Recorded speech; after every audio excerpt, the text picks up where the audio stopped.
Hey guys, ACF here. In today's video, I'm going to show you how to make this heart chain. I'm taking this rectangular strip of paper and fold it into half, fold it again into a half, and again into a half, and open it up,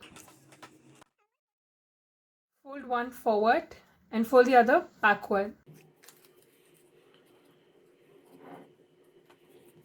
So it's going to look like this. Now fold this further into half.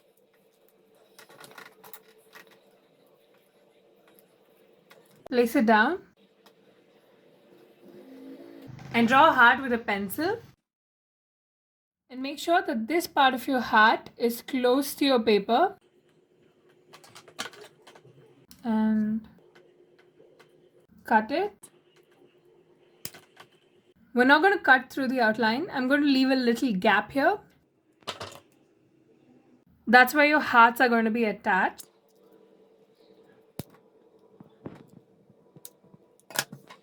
Now we'll open it up. And there you go, guys. This is a beautiful heart chain. If you're going to cut out through the paper, you're going to get individual hearts of this sort. That's the only difference. So do remember to leave out some space when you cut. That's when you get your heart chain. Else you're going to get individual hearts like this. And we're done. If you like this video, please give this video a big thumbs up and smash that subscribe button for more art and craft content. Thank you so much for watching.